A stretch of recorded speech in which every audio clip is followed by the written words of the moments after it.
Welcome to Awaken, where we share insights to the connection between science and spirituality for self-discovery, joy, and freedom. I am your host and spiritual coach, Stephanie Rouch, and it is my absolute pleasure to introduce you to Dr. Anna Yusim. She is an MD, an internationally recognized, award-winning, board-certified, Stanford and Yale educated psychiatrist and executive coach. She has a private practice in New York City, Connecticut, New Jersey, Colorado, California, and Florida. Her clients include Forbes 500 CEOs, Olympic athletes, A-list actors and actresses, and the chairs of academic departments at top universities. She helps influential people achieve greater impact, purpose, and joy in their life and work. Dr. Yusim is also the best-selling author of Fulfilled, which we're going to get into in this talk, how the science of spirituality can help you live a happier, more meaningful life. As a clinical assistant professor at Yale Medical School, she is presently working to create a mental health and spirituality program, which will be the bridge between the Yale Medical School and Yale Divinity School. Wow, I am just so thrilled to have you here. Thank you. And Anna, would you tell us about your story of becoming a psychiatrist who integrates spirituality into your work? Absolutely, Stephanie. Thank you so much for having me. It's a pleasure to be here with you today. And my work really began, in my life towards the end of my psychiatry residency. Like you mentioned, I went to Stanford and studied biology and philosophy. Then I went to Yale Medical School. And then I was doing my residency in psychiatry at NYU. And strange and unexpected things started happening in my life that I couldn't explain. And I've been trained as a doctor, as a scientist. My brain was very logical, methodical. But I had these spiritual things happening. Like a patient would have a dream about something that happened in my life. And I was like, what? How could you possibly know? And then I would have these insights and intuitions about patients that how could I possibly know? And then it made me think, wow, our minds, we think that they're separate and distinct, but maybe we're more connected with one another in these really interesting, unusual ways.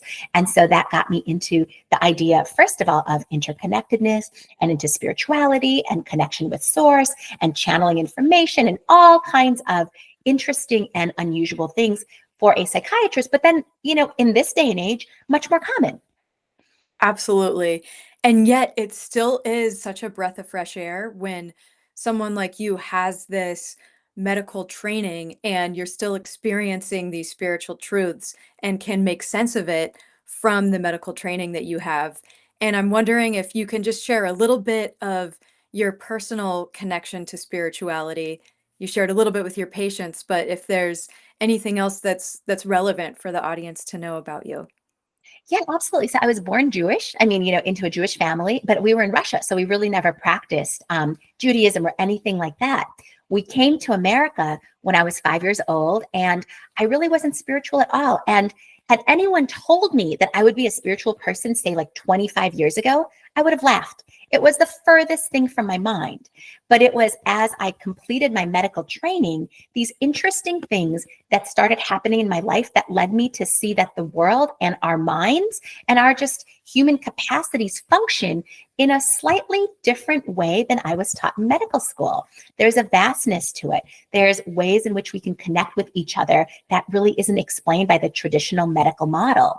There is ways in which we can connect to source and download information, and ways in which miracles can happen. I wrote in my first book, Fulfilled, which is about the science of spirituality, all about how spirituality can help you to release darkness, release, fear, overcome adversity, harness your own personal power, things of that nature.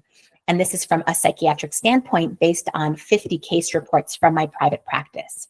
The book I'm writing right now is on the science of miracles, with a miracle defined as something highly beneficial yet statistically improbable. And so the question is, how do we draw in more miracles into our lives? So this is sort of a little bit about my, understanding of spirituality.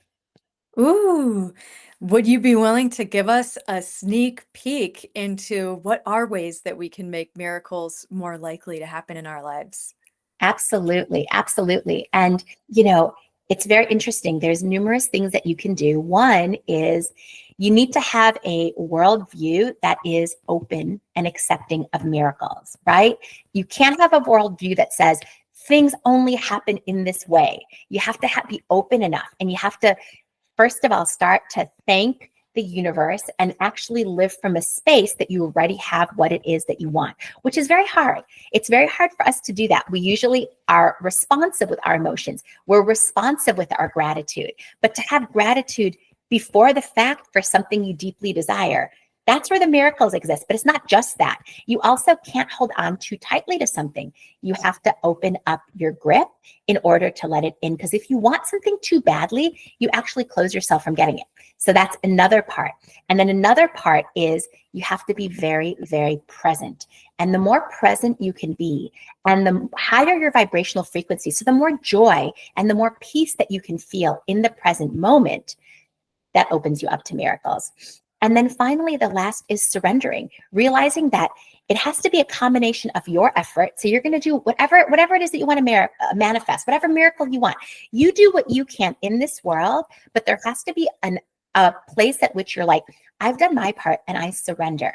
And I'm so grateful that this thing is coming in. So it's a combination of those factors and numerous others that open people to miracles. Wow. Wow. And I would love to hear from you. Is there any way that, from what you've studied in biology and in your medical training, that there is science that supports this openness as opposed to what what we think of when we hear science, or maybe it's my bias when we hear science that's more of like a closed box as opposed to an open mind. But I love what do that. we know? Yeah. Mhm. Yeah. And I think, more and more we're starting to understand this. And, to me, your question really asks about, questions of quantum physics and the fact that, something could be a particle and a wave, and that things can exist in multiple spaces at once, and that, objects that are connected are actually connected for life, even if they're no longer in the same space anymore. There's all these very powerful physics concepts, some of which are metaphorical, and because they only exist at the level of atoms, but some of which actually the metaphors are indicative of reality. And so I think that there's a lot of science that's coming underway through that. And I think also, we're all trying to understand a lot of the ways in which these things work. We're at Yale starting a mental health and spirituality center where we're going to be studying precisely these kinds of questions. I am so excited to hear that and can't wait to see some of the results that you find. And I'm also curious to hear more about Fulfilled because that is out. So, for audience members who are super interested in what you're saying, that's available right now. Tell us about your motivation for writing Fulfilled. Definitely. So that came out in 2017, and that was as I was studying spirituality for the first time and had all these experiences with patients that I wanted to share with the world. And it's 50 different cases from my private practice, and the book is divided into 3 sections. The first section is on authenticity. So, how do you live a life that is completely in alignment with your soul, and where you take off all the masks and remove all the voices and expectations of everybody else to distill down to your soul's still quiet voice. So the first part of the book is all about that, and a lot of cases about that. The second part of the book is about the concept of soul corrections. And soul corrections are those things that our souls have come into this world to correct. And everybody has different soul corrections. And you could know your soul correction by asking yourself the question, what is the most challenging and difficult thing in my life? And for some people, their soul corrections are being independent. And for some people, it's actually being dependent, having a committed relationship. And for some people, the soul correction is something that is completely, different, like about harnessing one's personal power, or learning to forgive, or actually cultivating faith. Those are all examples of soul corrections. And then the third part of the book is called Part of Something Greater. So it's about those concepts that are more spiritual concepts like consciousness, interconnectedness, immortality, and synchronicity. Mm, that is sounds so juicy and like it really has something for everyone because so often we're kind of in a world of one-liner wisdoms that we're trying to apply to everything, when it's true that people are all on different journeys, and we have to be able to critically appraise what is the wisdom that I need to follow that might be different from my partner or my friends or my colleagues. Is Yeah, that something you that's found? that Mhm. definitely, and that's such a great point because ultimately we all need guidance, right? And we look in all sorts of places for guidance. We could look towards family, towards friends, towards books, towards our past. But sometimes if you can tap into your intuition and get guidance from the deepest part of yourself, it's often the best guidance. Absolutely. Absolutely. And you walked us through the book, and I'm wondering, what experience do you intend for readers to have when they go through and actually do read Fulfilled? Yeah, it's such a great question because I expect people to have an experience because in addition to providing lots of stories, it also has lots of exercises for people to actually go through, whether it be meditation exercises or stream of consciousness writing exercises or soul searching exercises or inquiry exercises or certain yoga poses, whatever it is, there's a lot of exercises. And the hope is that as people go through the book, they're going to leave a different person than when they come in. They're going to be able to elevate their consciousness, expand their worldview just a little bit. Absolutely.